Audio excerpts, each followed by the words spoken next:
Thank you for joining the Scholar Trek panel on education programs. We have three wonderful colleges participating in this panel. We have Georgia College and State University, Florida Atlantic University, and Vanderbilt University. Panelists, thank you so much for joining us. We know each of your schools offers students diverse experiences in the field of education and preparing our future educators, and we're excited to share this information with our viewers. Following this panel, we highly encourage you to visit each of these colleges' virtual booths within Basecamp to learn more about their school and to get connected with their admissions team. And with that, we will kick this panel off. And to start off, we're going to do some introductions with our different panelists here. And the wonderful Jillian Bolak over at Georgia College and State University, I'm going to have her go first just to do a brief overview of the university as a whole, and then we'll get into the more specific education program questions. All right. Hi, everyone. Thank you so much for tuning in. My name is Jillian Bolak. I work at Georgia College. Georgia College is located in Milledgeville, Georgia. It's one of the top three most selective public universities in the state of Georgia. Of the top three, we are the smallest. We have about 6,000 undergraduate students. So our average classroom is about 20 to 30 students. 95% of our classes have 50 or fewer, which we really love. It's a very historic, beautiful downtown district, very much a historic college town located about 15 minutes off of Lake Sinclair. We do have a wonderful college of education. It's the oldest college of education in Georgia. So we're also very proud of that. We were founded in 1889 as a college of education. So that's a little bit about GC. I really do hope you'll stop by our virtual booth. Thank you so much for your interest. Thanks, Jillian. And I'm going to pass introductions off to Florida Atlantic University. Thanks so much. Hi, Maura Flashner, Executive Director of Undergraduate Admissions. Florida Atlantic University has 6 campuses, but our main campus is in Boca Raton, Florida. It's nicely positioned between West Palm Beach and Fort Lauderdale, and we are 2 miles from the Atlantic Ocean.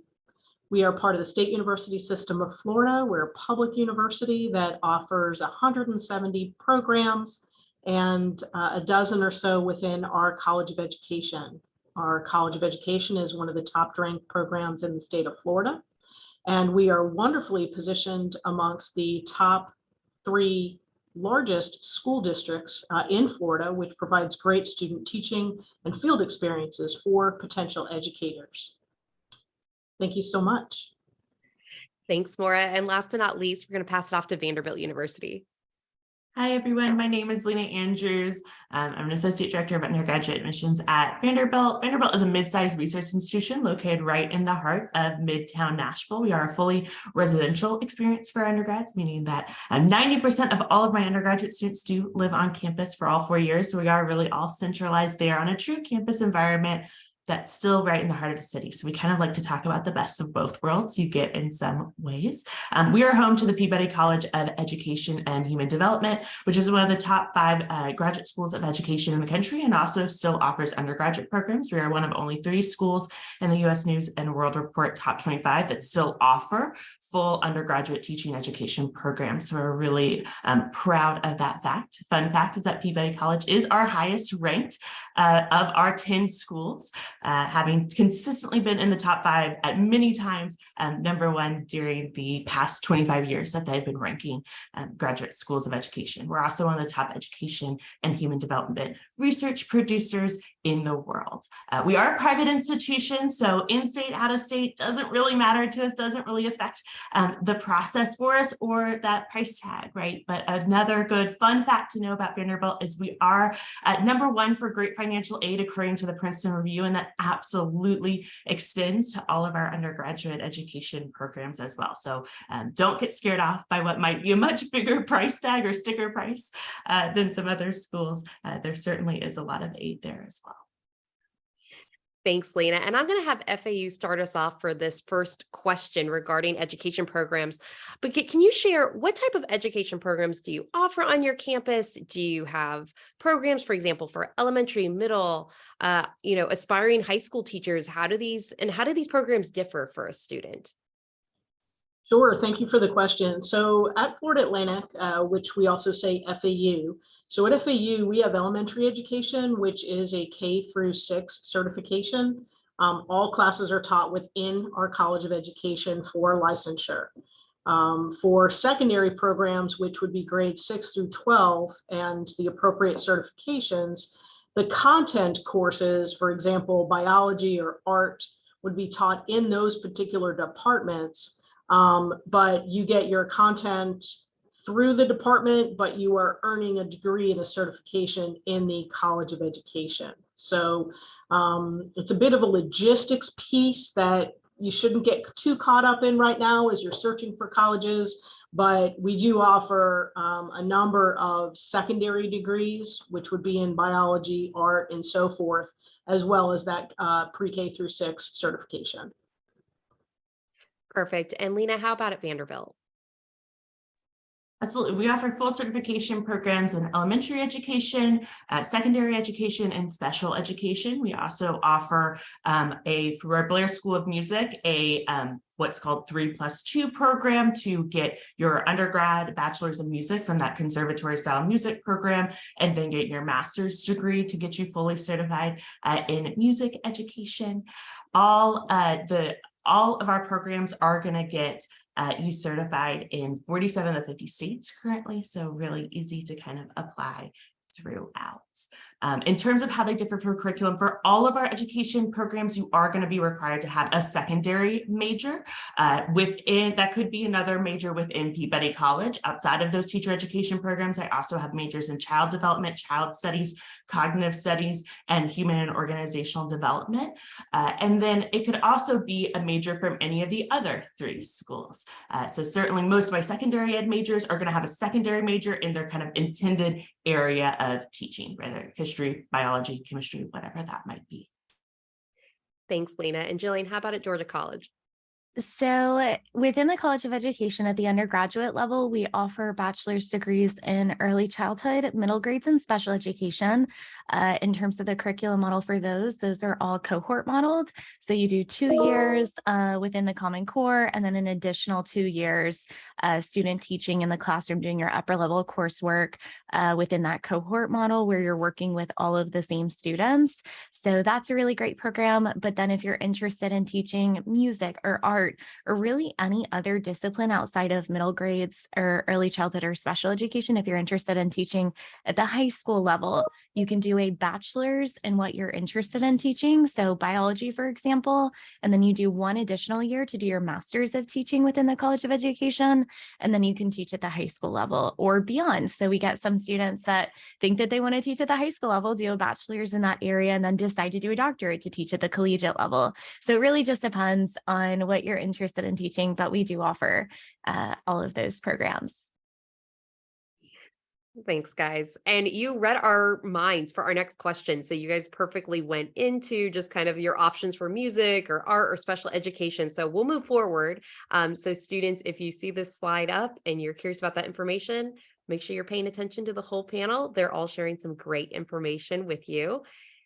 And so kind of going forward from that, and Lena, I'll have you start for Vanderbilt first. Can you talk about some of the experiential learning opportunities that are available on your campus? How soon can students participate in those? And are there opportunities for students to get involved in the classroom? And how early does that start on your campus? Yeah, absolutely. So at Vanderbilt, experiential learning is a huge part of all of our undergraduate programs, certainly not just our programs in Peabody College. And there is a graduation requirement called Immersion Vanderbilt that essentially is an experiential learning requirement.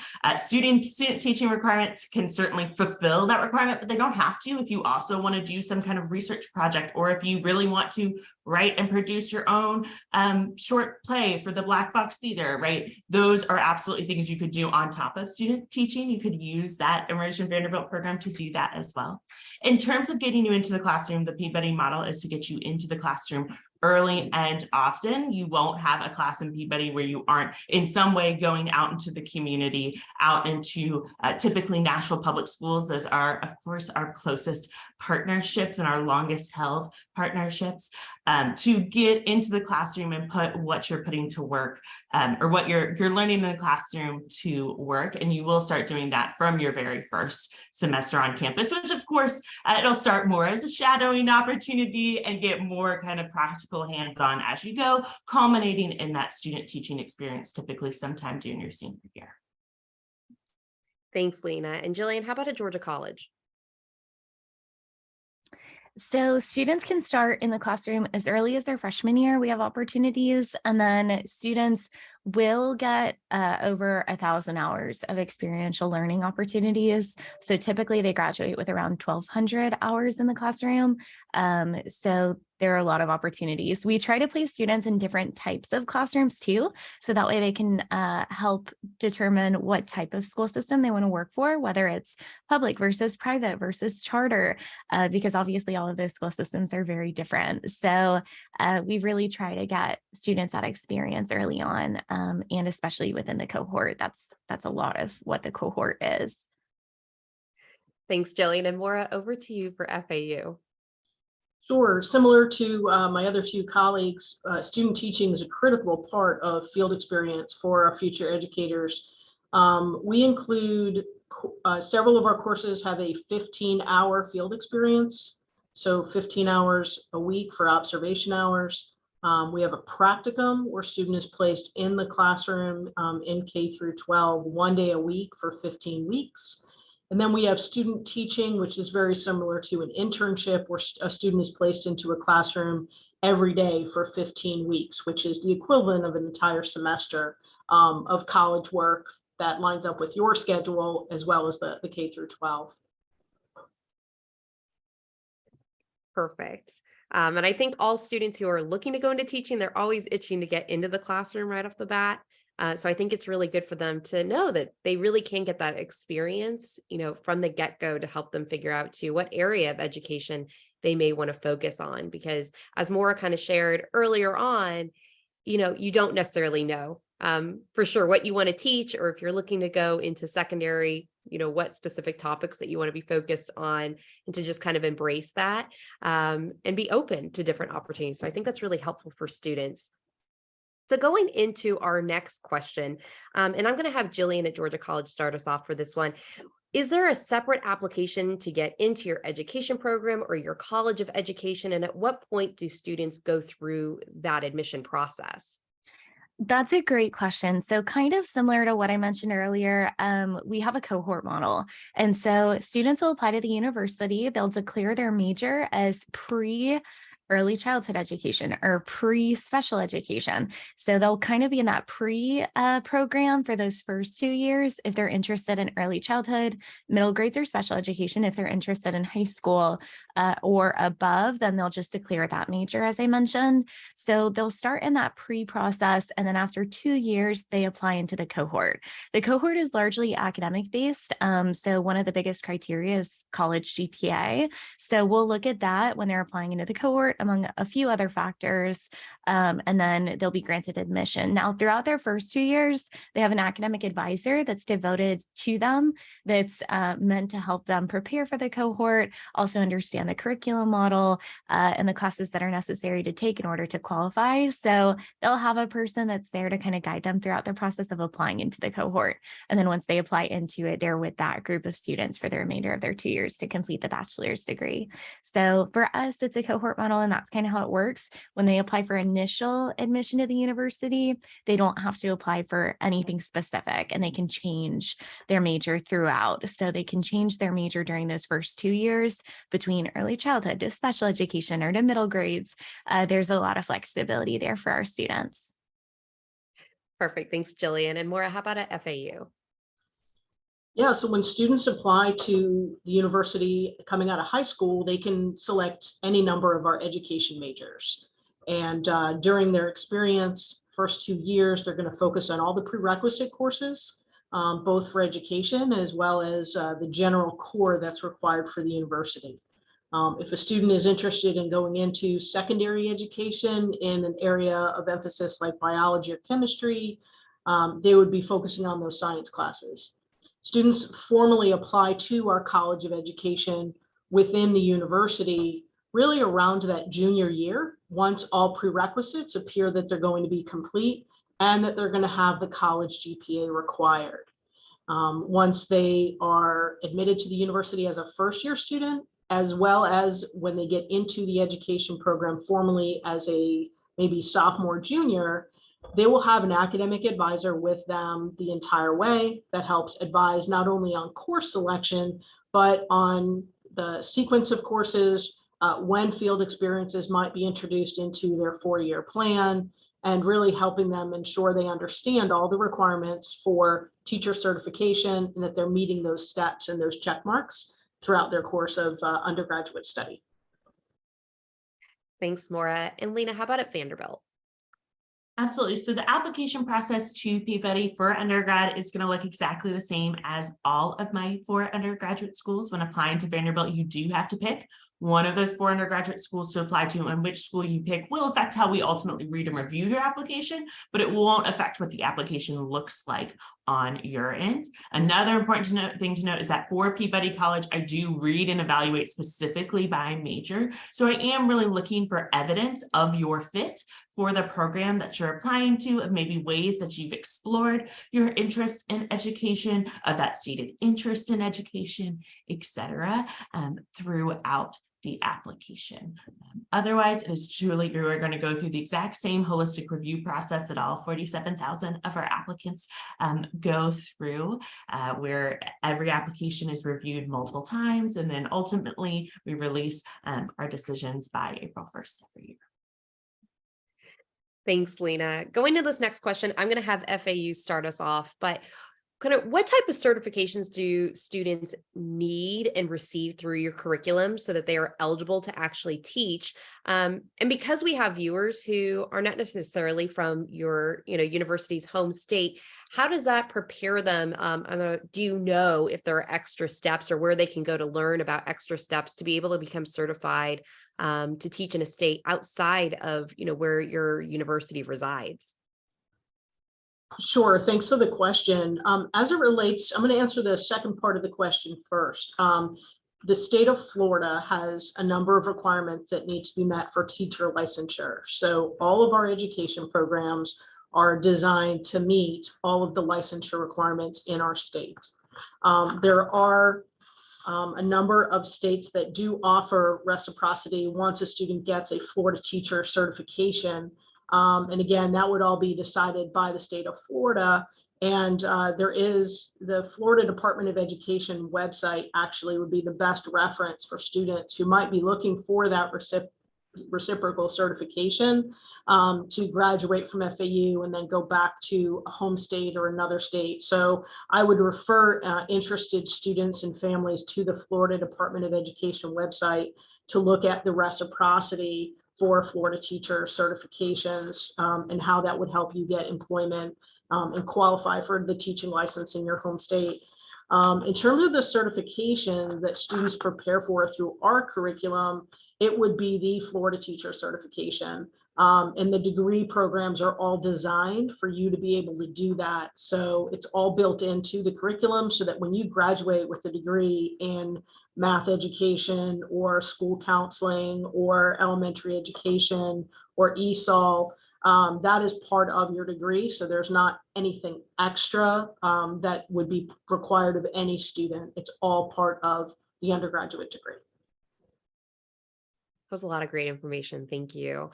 And Lena, how about at Vanderbilt? How does that differ from Tennessee to looking at students who might want to teach in Georgia or Florida, for example? Absolutely. I kind of spoiled this earlier by accident. We can currently get students certified in 47 of the 50 states. The 3 states that we currently can't get you fully certified in are New York, New Mexico, and South Dakota. So none of the schools in the Southeast, right? But certainly by nature of being a national institution, only about 8% of my students come from our home state of Tennessee, 92% are coming from somewhere else.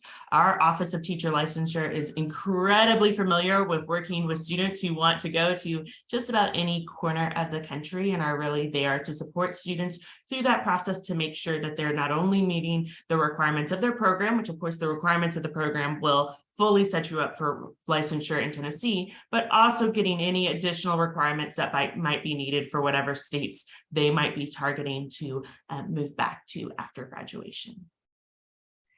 Thanks, Lena. And Jillian at Georgia College?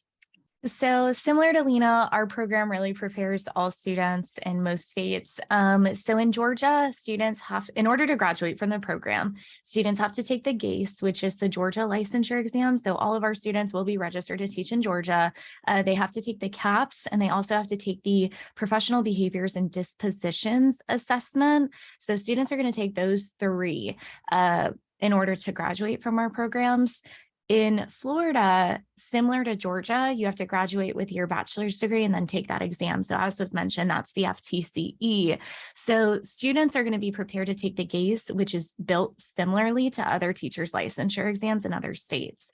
So in order to be registered to teach in those states, they'll just have to take the licensure exam for that state, which they should be well prepared for. So that's kind of what it looks like. Well, hopefully the students who are watching understand that they can really go anywhere in terms of their preparation. So whether they want to stay in their home state or get a taste of living somewhere else, they should definitely take advantage of that. For this next question, I'm going to have Lena at Vanderbilt start us off. But do you offer any accelerated degree programs? And when we're looking at education in particular, I know some of you talked about it very briefly earlier, but more of an accelerated program so that they are maybe getting their master's degree program, for example, in 1 year instead of 2 or 3, things that will just kind of prompt them to get through the process faster for some of the areas that they're looking to go into or specialize in. Absolutely. At Peabody College offers just about a dozen what we call 4+1 or early master's programs, where you will be able to finish that master's degree with just 1 additional year after your 4 years of undergrad. That does, as I also stated earlier, include that undergrad bachelor's of music and then master's of education to be fully certified for music education as well. Those are really common within our program. You'll see lots of students doing it because it's also a really great way of, if you do end up on our really robust financial aid program, which of course applies to all of our undergraduate programs, that means that you can have that cover half your master's program as well, kind of through that 4th year. And then usually Peabody is able to find some kind of financial aid or merit scholarships to kind of help cover that 5th year as well. Thanks, Lena. And Jillian, how about at Georgia College? Super similar. So for our 4+1 for a master's, so we see that a lot with the Masters of Teaching program. But if a student is interested in graduate work, typically we can offer that master's degree for 1 additional year. Great. And Maura, do you want to wrap us up for this question at FAU? Sure. Not specifically with education. We have a number of accelerated degrees. It's around 30. Many of them are in our sciences, our engineering, our music, 1 or 2 in our nursing program, and 1 or 2 in our business school, but not specifically within the College of Education. Perfect. And for this next question, Jillian, I'm going to have you start us off. But can you just share what some of the resources and opportunities are for students in terms of academic success? And it doesn't necessarily need to be specific towards, those that are pursuing an education degree, but really also thinking about those experiential learning opportunities that we talked a little bit about earlier, but, perhaps whether it's study abroad, different co-ops or internship opportunities, really ways for students to make sure that they walk away from their 4-year degree feeling like it was an all-encompassing experience for them and that they felt like they were successful along the way. For sure. So we have a program on our campus called GC Journeys, and it's required of all students, but it's built into the curriculum. So it's not like it's additional requirements. It's just built in, which is really great. So every single student through GC Journeys does 5 of what we call transformative experiences. So that's typically what students are looking for when they talk to me and say, like, I'm interested in studying abroad. That counts as one, or I'm interested in internship. So the way that it's built is every single student student is going to do a freshman seminar or freshman component. So that's going to be a seminar class living on main campus, having that academic advisor as a resource. Every single student does a series of career placement milestones. So that's going to be like a resume review, a mock interview, applying for internships, stuff like that. And then every single student also has a capstone in their major. And those are the three that are required. So the freshman experience, the career placement milestones, and the capstone. The capstone is usually a practicum or research-based project. In addition to those three, every student chooses two additional. So the two additional can be mentored undergraduate research or an internship, like I mentioned, or a study abroad, or community-based engaged learning. So they get to choose from a variety of other opportunities, and they have to do at least two, but we get some students who do 4 or 5 additional. So it just depends on what they're interested in. We do have study abroad on every single continent. We also have education-specific study abroad opportunities. And we have a learning center, career center, research center, and writing center on our campus as well. Now for education specifically, I mentioned that every student is going to work with the career center to prepare for standardized licensure exams like the GACE, but also every education student has an opportunity, and in some cases is required to do a student teaching internship, a standards-based portfolio, an academic showcase, conference presentations, and also like one-on-one teacher advising through office hours and open door policy. So there are tons of ways in order to have opportunities to enhance your academic success at Georgia College. I don't think anybody is slipping through the cracks after hearing that. So, and Maura, how about at FAU? Sure. So at Florida Atlantic, we have a number of opportunities for students that are included in the tuition and fees that you're already paying. The first of which would be academic support through tutoring. We offer tutoring through a number of subjects. Tutoring is usually offered by other undergraduate students that have gotten an A or B in the class already. And their job is to help other students comprehend material to be better students. So academic support through our tutoring, our teaching and learning center is available to all students. We also have our student accessibility services. So if you're a student who maybe has a learning difference or has overcome some learning challenges, currently uses learning strategies, our student academic services will support students through accommodation if that is necessary to help you be successful at the university level. The third thing I want to mention that I think is a little unique to how Florida Atlantic sort of packages support is what we call our Success Network. Every student from the time that you deposit at the university all the way through to graduation has 4 staff members assigned to them that form the Success Network. The first is your academic advisor that is there not only to tell you about the courses required for graduation, but really to sort of help round out your experience, include things like study abroad, include things like internships and student teaching, and really help you map out the best 4-year plan that you can. The second component of the Success Network is a financial aid advisor, somebody who will get to know your story, who can assist you with any questions, and can coach you through applying for scholarships, applying for resources to help you fund your education. The third resource that's part of the Success Network is a librarian. And I know when I say that, a lot of times students and families look at me a little bit confused. College libraries have numerous resources and they're very complex. When you come to the university, we want you to understand how to use all of the learning tools available to you. So you actually have a librarian that is technically assigned to you to help you with research papers, finding resources, help you be curious, and help you work through your intellect through your courses. The final of the 4 resources part of the Success Network is a career coach. Career preparation at any university really needs to start in that first or second year. It's kind of like playing a sport or playing an instrument. You got to practice. So we don't want students to wake up that final year of college and say, okay, now it's time for me to go get a job. We really want you to start learning about career opportunities early practice interviewing tips, practice putting a resume together, practice getting some hands-on experiences and field experiences. So your career counselor or career coach will assist you in helping prepare for those, practicing those. Make sure you know about all the job fairs that we offer in person as well as virtually, and a number of other tools that we put in place for students for career readiness.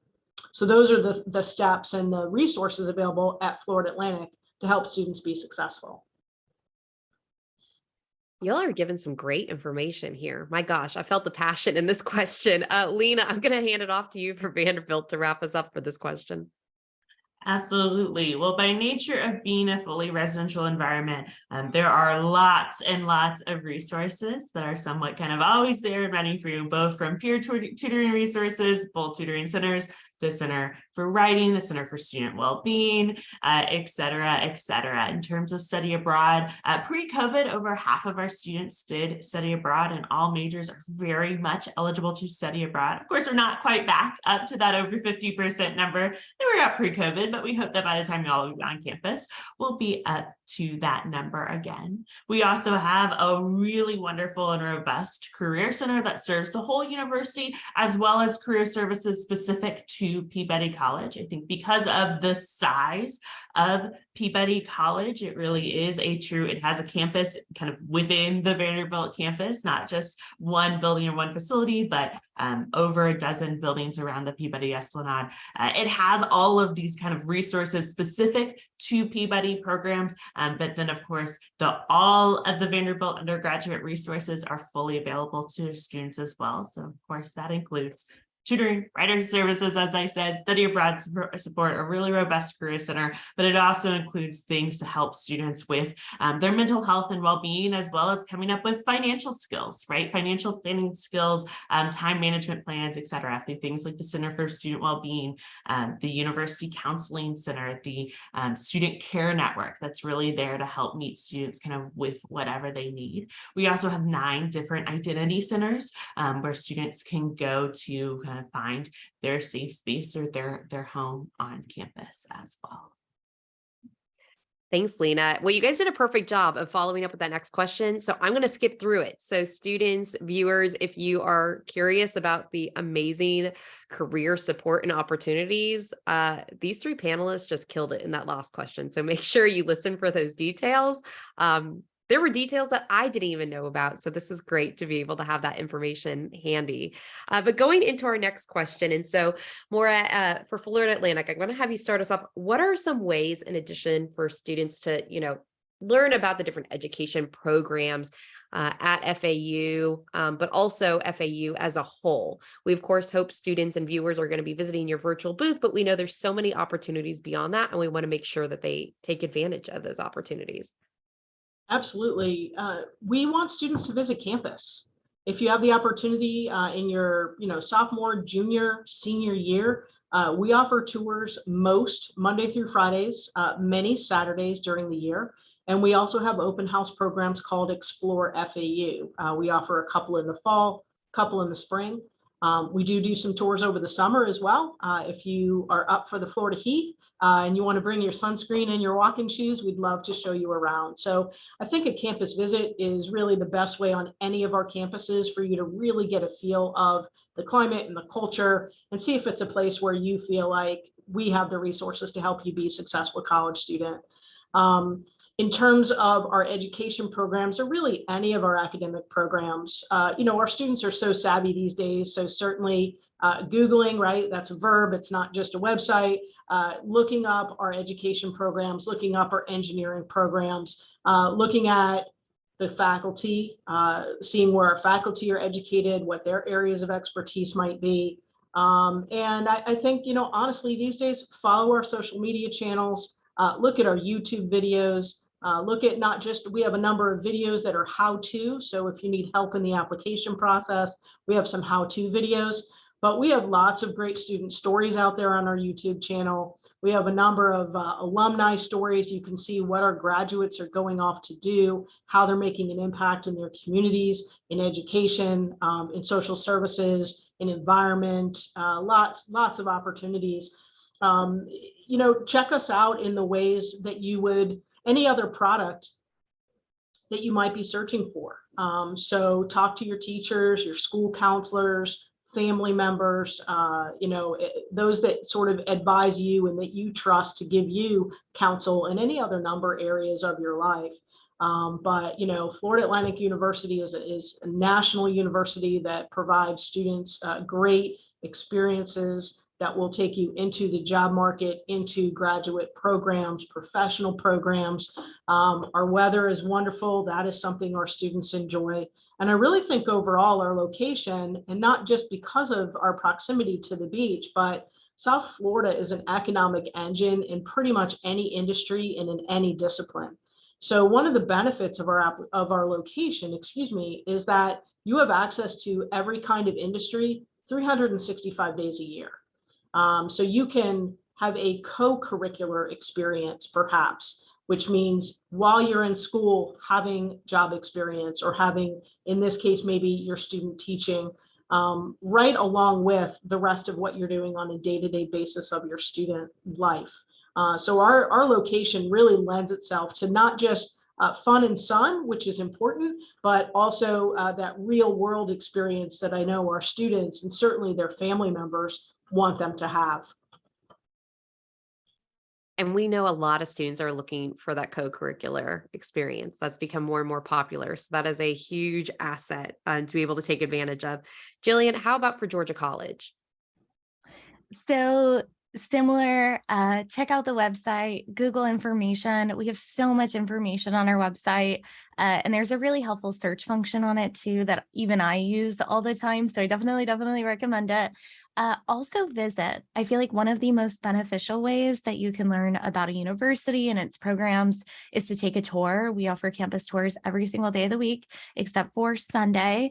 We have a lot of opportunities to stay in town. So if you're coming from out of state, first off, if you're coming from out of state, we have some really great out of state student scholarships. But also, if you're visiting from out of state, please let us know. We would love to organize a special tour, especially for you, so that you can visit campus and learn more about our programs. If you're planning a visit from a far distance and want to learn more about specifically the College of Education, or want to meet with an education advisor while you're on campus, or an education faculty member sit in on a class, especially if you're an out-of-state student, we can make those accommodations so that you see everything at once. We also have some special preview days coming up. So we have a Spring Fest for admitted students in the spring that typically takes place around March. And then we usually have a Junior Day for juniors in high school that takes place around April. And we have a Fall Fest every year in the fall, which is past now, but that's typically for seniors, and that takes place around September or October. So we have a lot of different visit opportunities, and I feel like that's one of the best ways to learn about your fit at a university, and also to learn about specific programs and connect with people there. So I definitely recommend that. We would definitely echo that. Visiting a campus, there's nothing that replaces it. It's great to take, advantage of all these virtual opportunities, but especially when you're trying to hone in on where's going to be your home, what's going to be the right fit. Sometimes that in-person visit just cannot be replicated. And Lena, how about at Vanderbilt? Yeah, absolutely. So same as the others have said, certainly, right? Of course, we love to see y'all on campus. We do offer campus tours throughout the year. I echo more of that. The summer, we are here, we are open, but expect some heat and bring your walking shoes. And honestly, at a place like Vanderbilt, don't expect to see many students on campus, but we would love to have you if that's the time you can come. But I'd say spring, fall, a little more exciting. You actually get to see students interacting with campus and kind of what that looks like. But all of our visit options through the end of the semester and the beginning of next semester are already on our website, so you can go see those there. You'll also find our virtual opportunities there as well. So we are still certainly offering online information sessions, which are a great starting point before you commit to an expensive hotel stay in Midtown Nashville, right? To kind of get that information ahead of time, figure it out if we might be a good fit institution for you. There's both live stream versions of those online information sessions, typically once every 2 weeks at this point of the year. And then there's also a recorded version available as well for you to kind of stream whenever works for you and your schedule, although sometimes that might have slightly more dated information, not the most up to date, like of course you get in a live session. If you're not already, and I imagine this goes for all of us, I would totally recommend following our admissions offices or our universities as a whole on Instagram. For the Vanderbilt admissions Instagram, that is almost solely application tips and then student takeovers. In fact, on November 17th, we had a undergraduate secondary education major take over the Instagram and really go through what her day looks like. And you can go and find all of those back experiences. That's a really great way of just sitting at home that you can get a sense of kind of what that student experience looks like. And then if you do want to contact a faculty member from the School of Education, that is absolutely something you are welcome to do as well. For Vanderbilt, that's just going to look like searching vu.edu/majors. You can get to it easily off the admissions website as well. There's fact sheets for all 70 of my majors. And you can just click in, you'll find a fact sheet put together specifically by the faculty of that program themselves, and all of them will have faculty contacts at the bottom who are the people who have said, yes, I am willing, ready, excited to talk to any students interested in this program. So lots of opportunities to get more information. Thanks, Lena. So going to more generalized here, I know we talked about kind of the admissions process specifically for, potential education majors, but really looking at your prospective students as a whole, what type of student is successful and thrives on your campus? And what are you specifically looking for in the admissions review process, right? That's the big thing for students. They want to know, how am I going to get in? So for this question, I'm going to have Jillian at Georgia College start us off. So I'm going to be cliche in saying this, and I'm sure my colleagues can echo, any student can be successful on our campus. We have kind of like niche groups of all different types of students, of all different aesthetics, of all different views. And I feel like our students are really accepting and understanding of other students in that respect. And so really any student can have a fit, but the students that we're specifically looking for in our admissions processes, I'll start by saying, we are selective. I mentioned we are one of the top 3 most selective public schools in Georgia, and our averages are high. Our averages are 3.7 unweighted core GPA, about a 26 on the ACT, about a 1220 on the SAT. But we look at so much more than academics. So we practice what's called a holistic review process. That means that we truly look at everything. So we're looking at GPA and test score, but also academic rigor, academic trends. We're looking at involvement, so extracurriculars, diversity, talent, hobbies, interests, traits. We require a short essay with our admissions process. It's 200 to 300 words, and we look at every single one twice. So every single one is read by 2 separate admissions counselors and then reviewed by a committee. So it's a really extensive process, and we truly try to look at everything when it comes to a student. So what makes that student passionate? What makes that student engaged in learning? What makes that student a change in their community? What makes that student interested in bringing something new to the world? So we're really, really, really looking at everything when it comes to admissions. If you don't quite have the academic criteria that's near our averages, I still encourage students to apply because they might have something else that we're really looking for. If you're well above that, if you're a really high ability student, you might be a great fit for honors college or merit-based scholarships if you're applying early in the season. So we're truly looking at everything. There's no exact pinpoint calculation. We really just look at every application in full by 2 people and then a committee. So Thanks, Jillian. And Lena, how about at Vanderbilt? Yeah, absolutely. So we are also a truly holistic review process. We're looking at absolutely everything that submits, but of course that academic achievement is going to be the first thing that we do look at. So students realistically will want to be pretty competitive within our ranges, just by nature of being kind of a big name national research institution. We are going to also be pretty selective as well, but do know that kind of throughout the process, it is once again, holistic, and that really for those education programs, one of the best ways a student can stand out is by being really committed to education and having already explored that interest in some way. We are really looking for students who are going to come in and be ready to jump right into those shattering opportunities in the classroom, be really committed to their cohort within their specific major when it comes to Peabody College of Education and Human Development. So that certainly ends up carrying a big weight in the review process for students applying specifically to elementary ed, secondary education, or special education. Overall, across all of our applications, another big thing we look for is students that are very collaborative in nature, that students that really enjoy engaging beyond the classroom and making an impact outside of the classroom. Our chancellor defines Vanderbilt as a place that is all about radical collaboration. And so that's why we're really looking for that. We know that students that are going to really engage with the Vanderbilt community are students that are super excited to learn from others, to work for others, to kind of constantly be doing group work of some kind, both in and outside the classroom, to always make sure that a bunch of different ideas, a bunch of different perspectives are at every table. Thanks, Lena. And Maura, how about for FAU's admission process? Sure. So for our process, we're really looking at academics. Our averages are on our website. So for GPA, we're looking at around a 3.3 to a 4.2 in terms of our middle 50% of admitted students last year. We do require the SAT or ACTs. And so the middle range there is a 1090 to a 1230.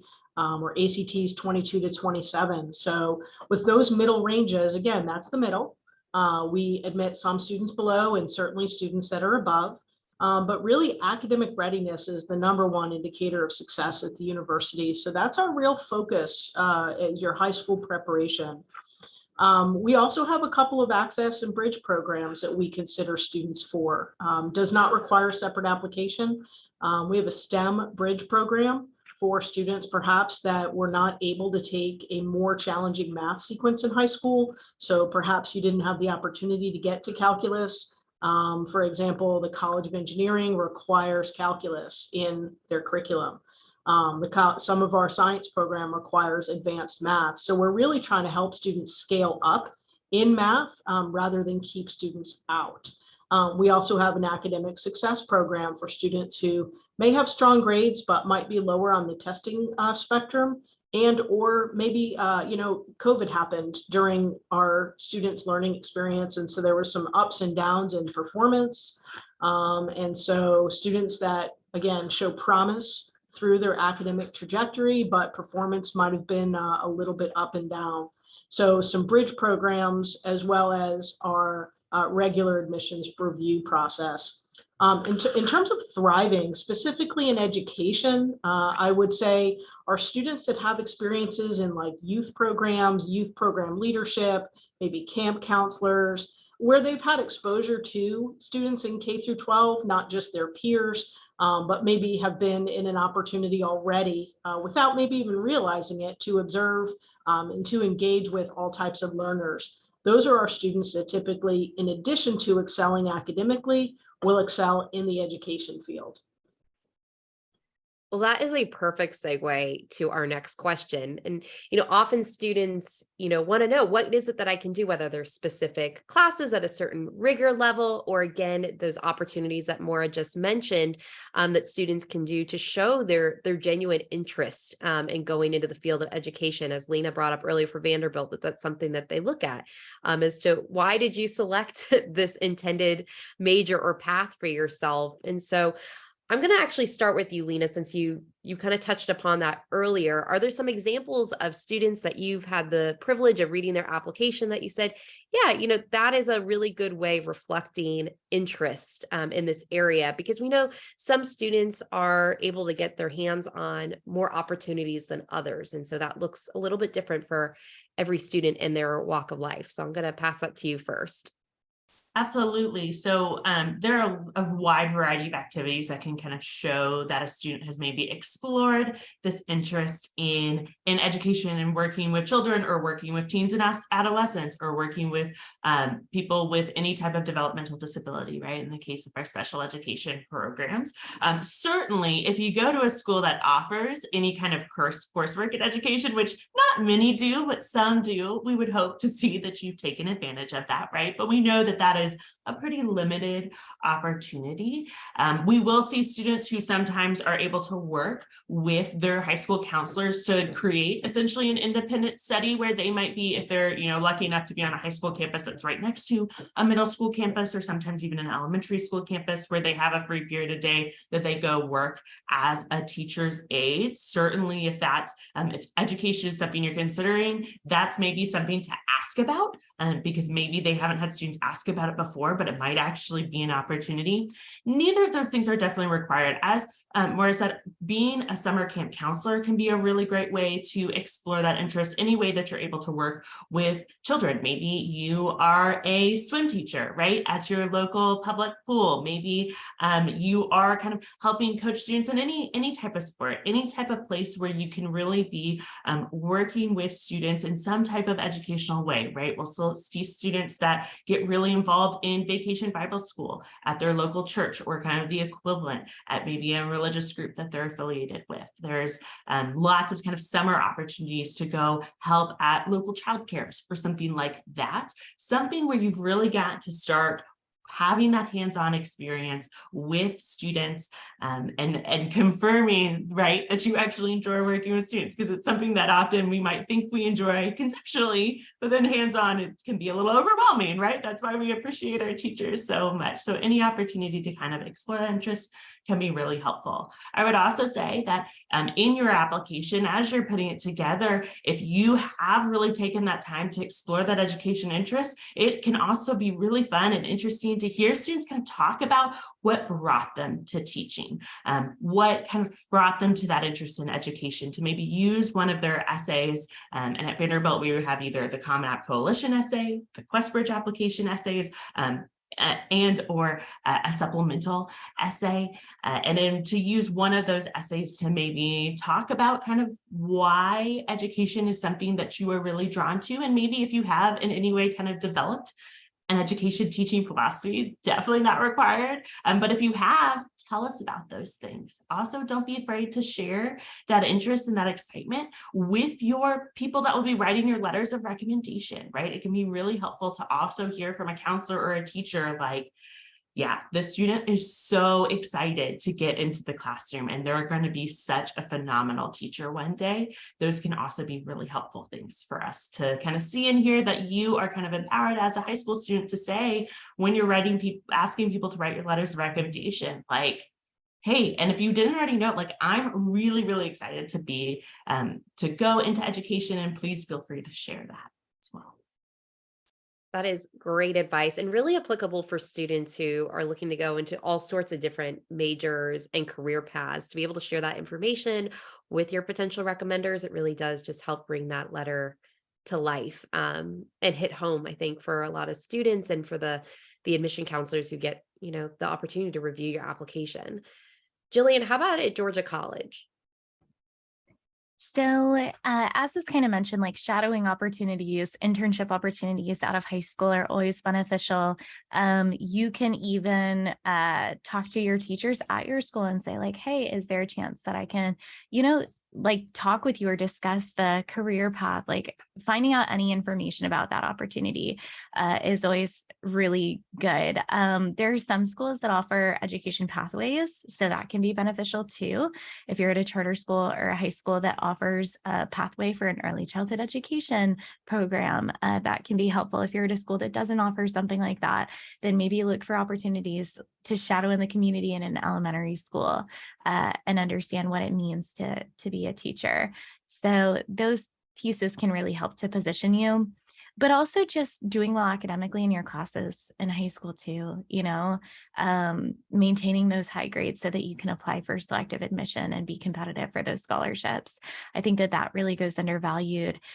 Studying for the SAT and ACT, The SAT and ACT are standardized exams, and they're meant to test on very specific subjects. So I always remind students, like, test prep starts early, study for the SAT and ACT so that way you can be really competitive for admission to universities, because learning those testing skills is going to help to prepare you for later tests that you're going to be required to take, like the GACE, like those teacher certification exams. Learning those testing skills is really beneficial for later too. So, and also just what my colleagues have said, I echo that too. And I really want to echo what Jillian said, because I think so often right now, as students are going and navigating the admissions process and looking at test required schools, test optional schools, and test blind schools, and they're not sure what to do, it is always beneficial for students to take the SAT or ACT. You don't know what your score is going to be until you take it, and to take that preparation seriously. And for so many schools, that are in a privileged situation to be able to be test optional or test blind, there are many situations where there are scholarships that still require test scores, or being able to take advantage of the tremendous, public universities in your state, and taking advantage of those tuition benefits that may come with it. We want to make sure that you set yourself up for success, and prepare yourself to take that exam. And then you can decide what is the best next step for you in terms of where you're looking to apply and what that means for you, not only for admission, but financially. So Maura, I'm going to kind of pass this off to you to wrap this up. I know that you hinted on this already, but I want to give you an opportunity to talk a little bit about more. But I'm also going to lead into our last question for each of you. And that is there one piece of advice just going through the admission and college search process that you wish students would have, to give them a little bit more confidence going into the process, or things that you wish you knew personally when you went through the college application and search process?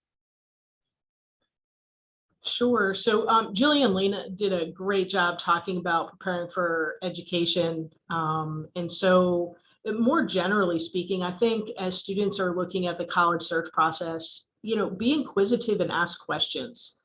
Our admissions offices at any university, both the three of us here today and any others, we don't expect students to know everything. So it's okay to ask questions. If you're the first person in your family, what we call a first generation student in your family, you don't have others in your family that have gone before you through this process, we expect you to have questions. It's okay to ask questions. We have our staffs are here to help support students, families, school counselors, mentors, anybody who's going to help in the college search process. So I think asking questions is the number one piece of advice I would give. I would also say we try to make a lot of our information as transparent as possible. So go to our website, look through our pages. We publish requirements. We publish a lot of frequently asked questions where you and your families can also find the information if you're looking off hours, if you're looking on weekends when perhaps we're not available right in the minute. So we try to make sure a lot of that information is readily available to you. I think also it's a matter of preparing. So taking good classes in high school that will prepare you for success at the college level. So making sure you're taking not only just the required English and math and science and so forth, but making sure you're challenging yourselves in your curriculum, trying to get into that honors level or maybe advanced placement, depending on your abilities and your comfort level. College is hard. Not because we're making it hard, but there is an advanced level of learning and an expectation of your ability to do the homework and to prepare for exams and labs and things like that. So by taking a rigorous curriculum in high school, challenging yourself within reason in high school really is going to what will be setting you apart from other applicants and really putting you in a place of success. In terms of that rigor, we're not wanting students to take every single advanced placement course that is offered in your school. We understand there needs to be a balance. So what that balance is for you versus your classmate is going to be a little bit different. Taking those courses that are rigorous shows that you are preparing for college. It shows admissions offices and it shows application review committees that you are challenging yourself to learn at a higher level. You are working through difficult material, you are processing, you are doing homework, and it shows us your capabilities of advancing to collegiate level studies. And that's really, I think, what a lot of us want to see. We want students to come to our campuses prepared as much as possible, and we want to put you in a position to be able to thrive. And so by taking a challenging curriculum in high school really is putting you in the best position possible to be successful at the university. Now, the last thing I will say is the State University System of Florida does require SAT or ACT. So if you're a junior, senior in high school, you're looking at a public university in Florida, the other piece of advice I would give you is you do need to take the SAT or ACTs. That is part of our statewide requirement. So academically challenging curriculum, take the SAT or ACT, ask questions. I don't know if we're going to get better parting advice than that. But Jillian, any last words from Georgia College for this panel? So I know I've said it, I'll say it again, visit schools. Also, as you're making your college list, a lot of times I meet students that don't even know where to start. They're like, there's so many options. How do I know which college is right for me? How do I know what I'm looking for? So I will say, think about some specific factors and what matters to you. There are a couple of things that I recommend that students think about. So first off, location. Do you want to stay in state or out of state? What does that mean for you? What does that mean for you in terms of getting home for the holidays or in terms of experiencing a new geographic location, right? Think about cost effectiveness. What is your budget for school? And then try to stick within those parameters, because sometimes you can fall in love with a school and then find out that it's really outside of your economic feasibility, right? So cost, think about campus aesthetic. So do you want a historic, brick and column university, or are you looking for more of a modern aesthetic? What type of aesthetic do you want to feel when you're on campus? And what type of environment do you want to be in? The college that you select is your home for the next 4 years. So what look and feel are you looking for? And what makes you excited to get out of bed in the morning and to go to class and a walk on campus? Think about the community. What type of community? Do you want more of a welcome, open, inclusive community? Or do you want something that's more rigorous and kind of structured and strict? So what type of community and vibe are you going for? Think about what type of resources does the university have? What type of majors do they offer the major that you're looking for? Are they public or private? Does that matter to you? What are the class sizes like? So there are so many factors that go into the college decision. And I hope that that gives you a few that are helpful. But if you ever have questions about why a specific university, so what is the draw to Georgia College? Why do students come to us?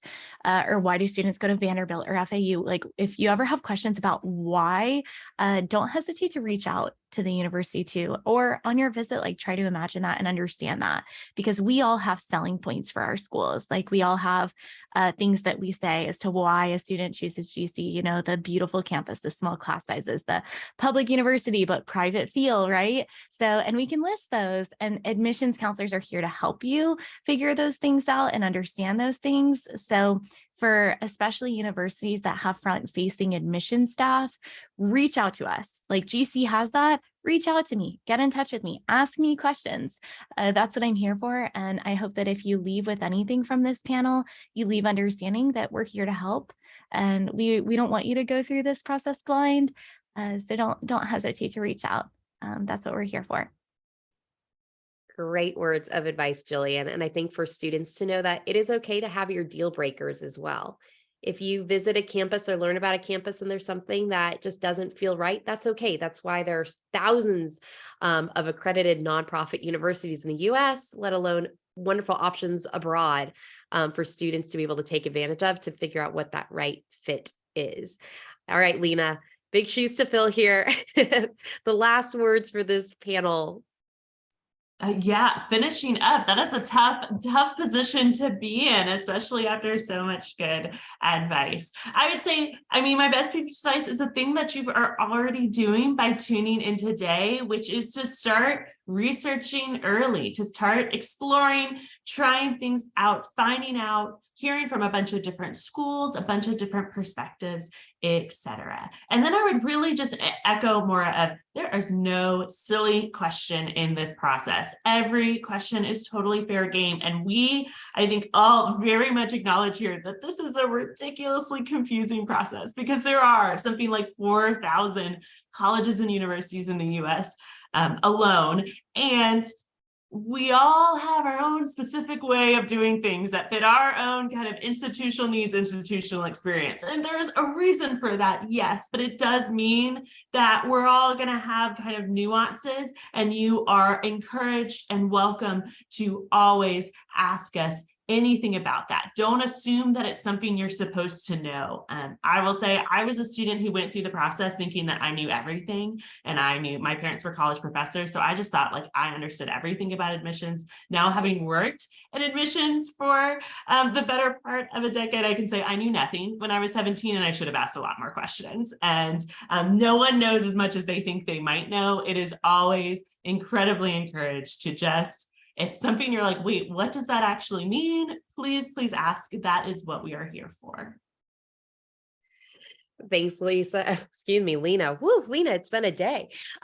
Thank you all for, panelists, for sharing all of this valuable information. And viewers, thank you for watching. Don't forget to visit each of these colleges' virtual booths to connect and learn more, to take all this valuable advice with you as you go through the college search and application process. We encourage you to take advantage of the other college panels, workshops, and virtual booths that you're going to find within Basecamp. And from the Scholar Trek team, thank you all for tuning in, and thank you again, panelists.